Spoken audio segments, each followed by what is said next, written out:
A win is a win is a win, and the Indiana Fever without Caitlin Clark go up against the Las Vegas Aces and last year's MVP, A'ja Wilson, and walk away with a W, 80-70. Sophie Cunningham has been hot to trot. Sophie Cunningham has been on fire. What happens when a team loses its generational superstar and somehow gets profoundly better? It's a paradox that defies all logic in professional sports, a scenario that seems ripped from a Hollywood script. But this is exactly what happened to the Indiana Fever, a team that was supposed to be complete, and he lost without its North Star. Back in the W side. Oh, that was a gut check win right there. Oh, nothing in the chat. Yes, it's Tasha Howard. Yeah, bow, bow, bow. Right. That was a fun one. My gosh, and these jerseys are swaggy. The Fever were facing a total catastrophe, with their phenom Caitlin Clark suddenly sidelined by a painful groin injury. Their entire season was declared dead on arrival by nearly every pundit and analyst. The foundation of their newfound success and popularity had been ripped out from under them, leaving them exposed and vulnerable. Obviously, there's no timeline for Caitlin, but what has she been able to do this last week? Is it mostly just rehab recovery, or has she been able to do any kinds of practice? Yeah, no, I mean, we haven't really practiced since the couple days before All-Star break. So mostly rehab, shooting, and she's been with our athletic training team, and we've been preparing everybody else. But what unfolded next wasn't the slow, agonizing collapse everyone predicted. It was a stunning, defiant transformation that sent a powerful shockwave through the entire league. The Fever didn't just survive without Caitlin Clark. They delivered a brutal message to the reigning champions in a way that completely redefined what this team is truly capable of. Steph, Caitlin presents a challenge in itself for any opponent, but when she doesn't play, how is your team different? I think our ball moves differently. What we run is different. She has such gravity, and her ability, not just to be the top of the scouting report, but her ability to make everybody better with the ball in her hands. So some of the things that we run are different when she's on the floor than when she's not. We run some more off-ball stuff.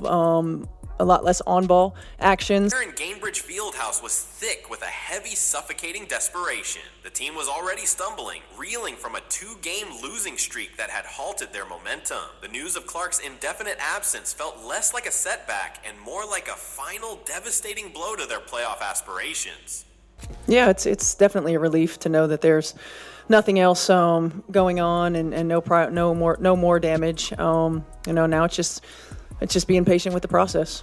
You can't have 5-minute lapses against great teams. They make you pay, and they bury you in those moments. I think we've seen, throughout the course of the season, where we've been really good for long stretches, and where we've weathered the ups and downs of a game, and we've got to be able to do that from a neutral mindset. We can't get into the playing conservative. This was the moment the critics had been waiting for. Social media erupted in a predictable storm of "I told you so" narratives. Sports talk shows, which had ridden the Caitlin Clark wave for months, were now busy writing obituaries for the Fever's season, framing them as pretenders who were finally being exposed.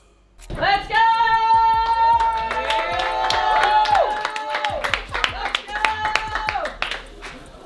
Okay, we answered runs today, y'all. We had one another's back today, y'all. In the moments where it seemed like they could have made a little bit of a comeback, we stopped that. Yeah, we sure did. Now we have to be able to continue to stack that, maintain that consistency right there. I'm so proud of you guys. So proud of you guys. That was a hard-fought win. You earned it. We got on 3, 1, 2, 3 together. The story being spun was simple and utterly devastating. The Caitlin Clark show was officially on hiatus, and the rest of the cast wasn't talented enough to carry on. The pressure was immense, a crushing weight of expectation that now fell on the shoulders of a team many believed was about to prove it was nothing more than a one-woman spectacle.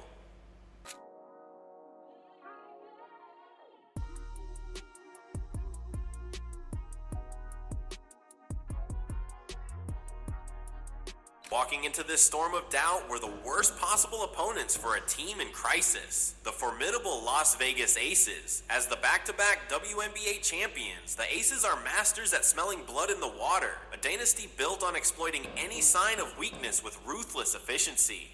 players benched in crucial games. But Coach Stephanie White had a different plan. Austin, handoff, Cunningham. Cunningham too strong. Mitchell able to save the day. And it's Mitchell going right to the rim. Beats the shot clock and lays it in. Mitchell to the rescue. Sessions very disruptive, causing all kinds of havoc. Late shot clock situations.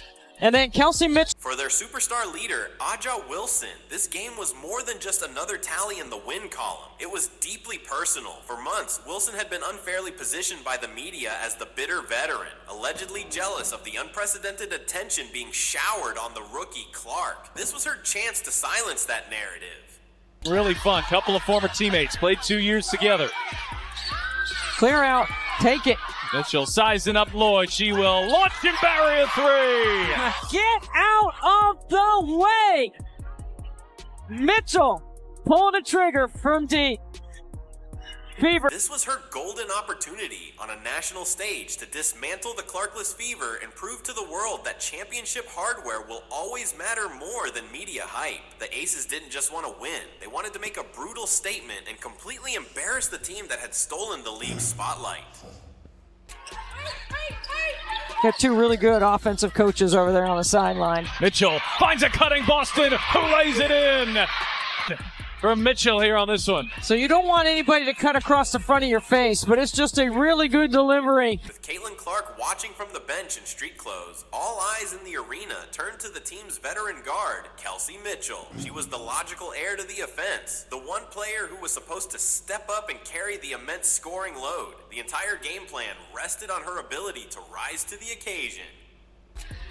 Offense was not the issue for Indiana on Tuesday. They put up 84 points despite the absence of Caitlin Clark. Cunningham hit 5 threes, and it's her first tonight. Stay with Indiana. So Sophie Cunningham doing a really good job of reading the stagger. You have options off that, and she's reading the second. As the first quarter unfolded, any hope for a heroic performance seemed to die on the court. Mitchell was ice cold, a ghost of the scorer she could be. Shot after shot clanked harmlessly off the rim. Her confident drives to the basket were replaced with hesitant, erratic attempts that went nowhere. Playing for Sophie Cunningham to start again tonight, or what's your... Yes.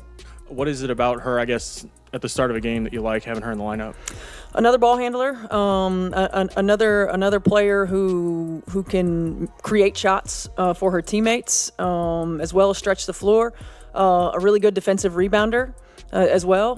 We had at times really struggled from a defensive rebounding standpoint, so like that as well. And her energy. Mare continued deep into the game. Through 3 full quarters, Mitchell's stat line was a disaster. A cringe-inducing 4 for 19 from the field. You could see the frustration etched on her face, the doubt creeping in as she crumbled under the weight of expectation. The critics who called her inconsistent were being proven right in the most painful way possible.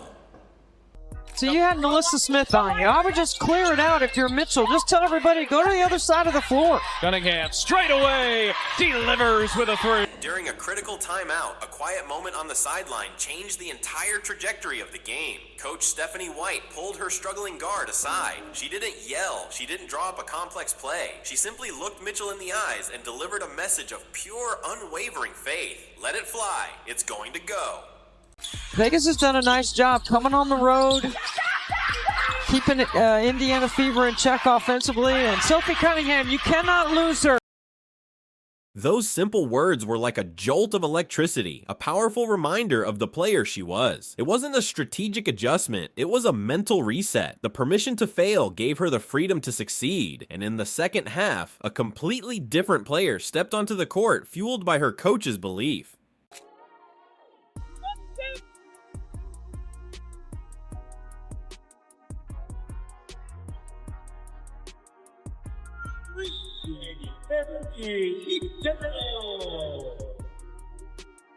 Suddenly, Kelsey Mitchell was reborn. She began attacking the rim with a relentless aggression that the Aces' defense had no answer for. Her speed, once a non-factor, became a deadly weapon. She wasn't just scoring anymore. She was commanding the floor, making plays for her teammates, and becoming the leader they desperately needed. Well, first of all, I started off with our defense. Our defense to get our offense going, and that's how we maintain games like that. We don't rely on our offense a lot. We rely on our defense to get our when our defense is going, our offense is going. So we limited the Vegas to one shot, and that's how we got open shots for the shooters inside the paint and everything.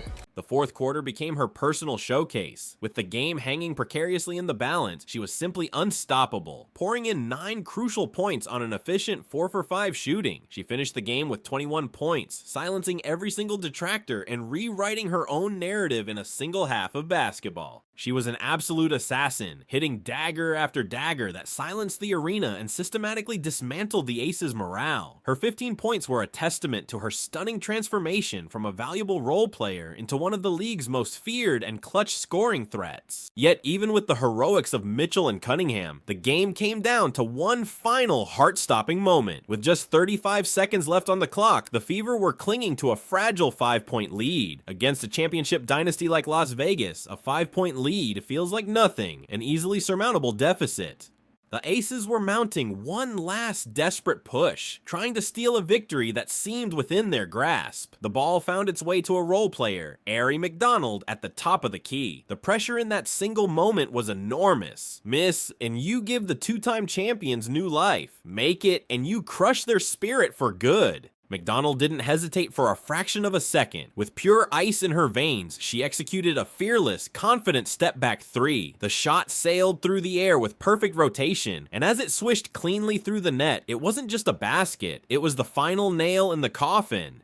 The crowd erupted in a roar of disbelief and joy. On the sideline, an injured Caitlin Clark leaped off the bench, her competitive fire burning just as brightly for her teammates' success. McDonald's shot was the ultimate exclamation point on a victory that just hours earlier nobody had thought was remotely possible. This win was so much more than just a single game on the schedule. It secured the season series tiebreaker over Las Vegas, a critical advantage that could decide their playoff fate down the line. But the true impact goes far beyond the standings. We all just witnessed the birth of a terrifying new identity for the Indiana Fever. Stripped of their superstar, they were forced to find out who they really were, and what they discovered was a team full of relentless fighters, clutch performers, and undeniable leaders.